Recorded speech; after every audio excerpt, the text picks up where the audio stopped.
Hey YouTube, Joeboy here. So, today I want to talk about the Shogun of Wano and his legendary sword and powers.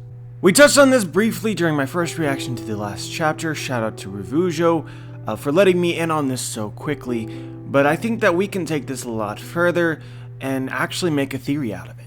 But yeah guys, without further ado, let us talk about the Shogun of Wano, or as his name was revealed in the last chapter of One Piece, Kurozumi Orochi. And so the first thing that really sticks out to me that is completely baffling is how the people of Wano did not kill this guy at birth with a name like that. Kurozumi literally translates to black coal, and Orochi is the name of a legendary evil eight-headed serpent. So in layman's terms, his name is black, overpowered, evil serpent.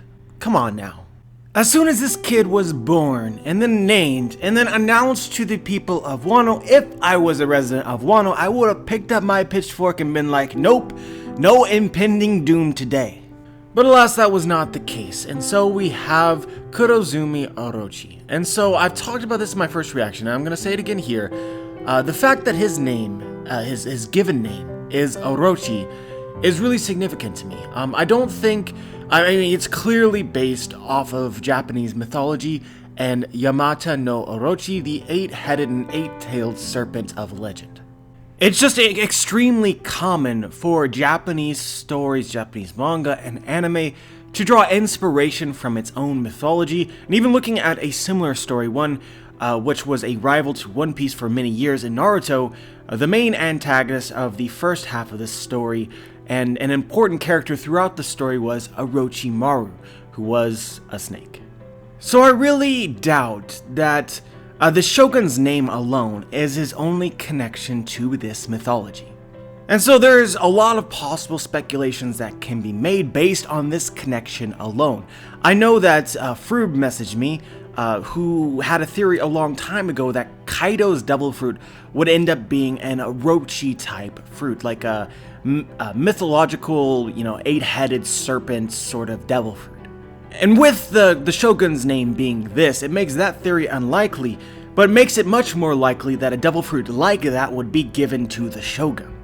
If you're talking about a connection between the Shogun of Wano and the Beast Pirates, potentially even he is a member of the Beast Pirates, and we know that Zone-type fruits and Kaido's crew go hand in hand, then it isn't out of the realm of possibility for the Shogun of Wano to have, a mythical Zone devil fruit. And with his name being Orochi, to have Yamata no Orochi mythical devil fruit, it makes sense. It's one of those things that just makes sense. Or even if Oda just sticks with the connection with snakes, there's all sorts of other mythical type snakes, which could end up being, Orochi's devil fruit. Like, for instance, the basilisk. But I'll be honest here, I'm pretty much down for anything as long as the Shogun has a devil fruit, and that devil fruit is cool in whatever way. If it happens to be, a mythical Zone type devil fruits, which are my favorite types of devil fruits, then pretty much any mythical creature, and I will be satisfied. This video isn't really going to be about the Shogun's devil fruit because I'll be honest, there is a ton of possibility at the moment given we have not even seen him or have any hints whatsoever as to his powers. Now, what I really want to talk about is potentially the Shogun's legendary sword. We're in Wano, the country of samurai. Of course, the Shogun is going to have a sword. And we also happen to be in the world of One Piece, where there are various tiers of legendary and powerful swords which are graded, and I'm certain that the Shogun of Wano, as the leader of Wano, is going to have one of the very best that exist, and his sword will be named. And if he does, I think that there's one possibility that is heads and shoulders above the rest. The idea that the Shogun uses the Kusanagi. I know that we talked briefly about this in my first reaction to the last chapter, but we're gonna go ahead and say what I said there again. The legend of the Kusanagi stems from Yamato no Orochi, which was a creature that was terrorizing a particular village, and then the god Susanoo happened to stroll by and was asked/wanted to take it out. And so he hatched up this scheme. He wanted to get the eight-headed serpent drunk. All of its heads drunk, which he did by leaving sake out in basically the middle of nowhere where he would happen upon it and start drinking and then get drunk. And then he snuck up and cut off all of Orochi's heads. Which, as a side note, I'm so used to Greek mythology and how epic and heroic the gods and the heroes were, but Susanoo was a bastard. Or maybe his tactics just speak to how powerful the legendary creature Yamato no Orochi actually was. He didn't even dare fight it in actual combat. Orochi also happened to have 8 tails, and as he was cutting off the tails, inside one of the tails was the legendary sword Kusanagi.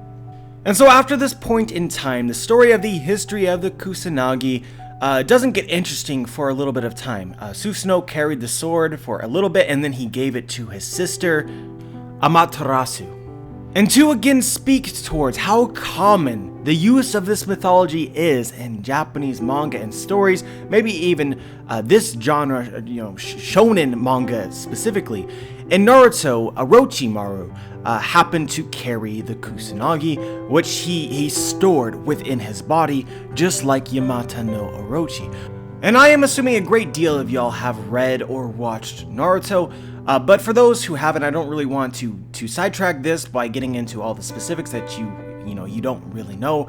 But essentially, there's a connection between Susanoo as well as Amaterasu with the Uchiha, like Sasuke Uchiha and his family, and they have the ability to use these gods as sort of like powers, essentially.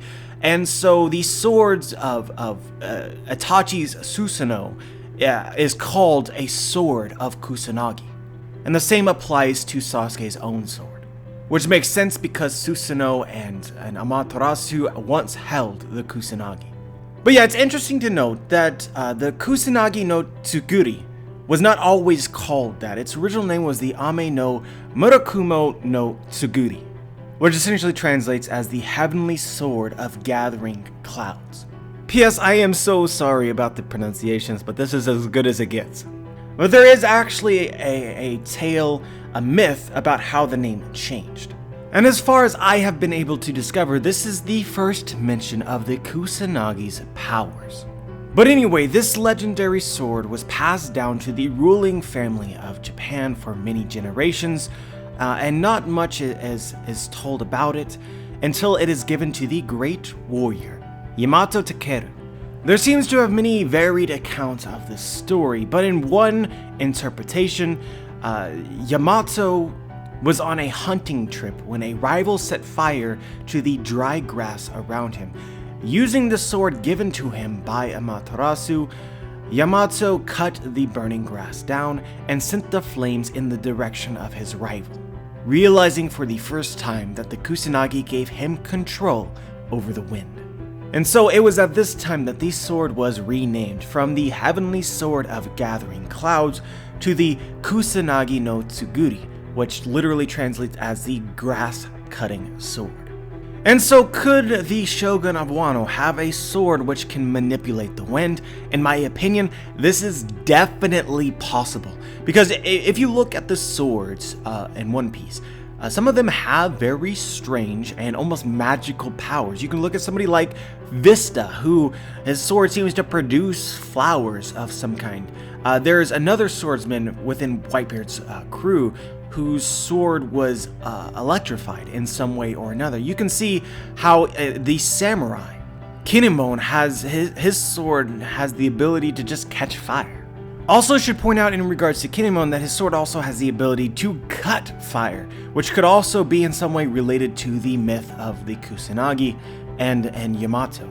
Also, another person from Whitebeard's crew, Fossa, also has the ability for his sword to spontaneously combust.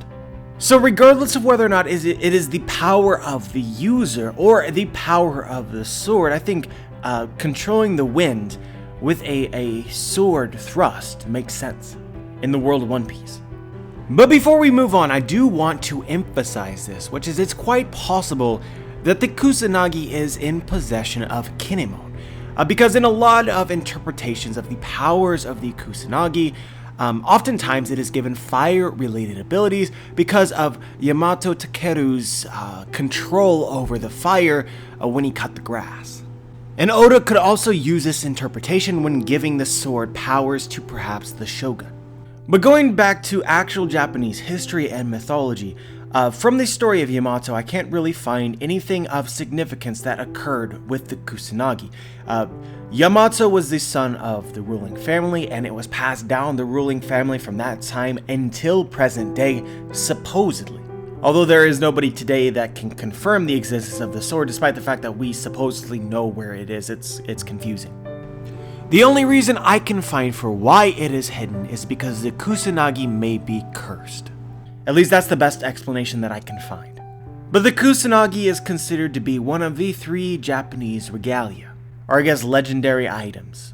And so the other imperial regalia of Japan are the Yasakani no Magatama, which is a magical jewel, and the mirror Yata no Kagami, which as the name implies is a magical mirror.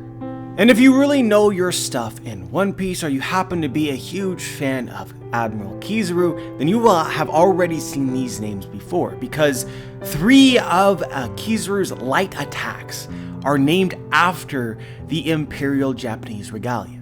And this includes the Kusanagi, but in its original name. And so I just want to point something out really quickly, guys. These are not the actual relics, if they exist in the world of One Piece. They are Kizaru's replication of the relics using his light abilities as particular attacks. But there is a connection here which intrigues me, which is why I'm bringing it up. If you guys remember, Sentomaru calls Kizaru his uncle. It's unclear if they are actually related, but it is very possible. And one thing that really intrigues me about Sentomaru is he is one of the few characters within the story of One Piece who would not look out of place as a resident from Wano. And in fact, Sentomaru's name shares a mythological tie with that of Momonosuke, because both Sentomaru and Momonosuke translate as Peach Boy, and relates to the story of Momotaru. But anyway, to make a long story very, very short, I think that there's a lot of connections between Sentomaru and Japan than is usual for characters in One Piece. I mean, if you look around at all the named characters in One Piece, it's actually not very typical that Oda gives them a Japanese name or a Japanese-centric appearance, which Sentomaru does have. So basically the theory is that maybe Kizaru was inspired in the creation of his attacks by the actual Imperial Japanese regalia, which he saw in some confrontation with Wano in the past. And to even take this a step further, again guys, we're making this shit up right now just to create an idea for why I'm even bringing this up is, maybe during this confrontation in Wano, Kizaru picked up a kid named Sentomaru and took him with him, later to be called that kid's uncle, who is actually from Wano. I just want to throw that out there. But given this supposition, it isn't out of the realm of possibility for the Shogun of Wano to have access to all 3 magical items. And I do think that it would be really fitting for these items to be located somewhere in Wano, given that they are the 3 famous Imperial Japanese regalia. But anyway guys, that's pretty much all I had to say today. As always, I'm curious as to what you guys have to say about this, whether you agree with anything that I had to say, you disagree, just share your thoughts. Like the video if you like the video, dislike the video if you dislike the video, make sure to subscribe if you want to be notified for my future content, and as always guys, have a wonderful day.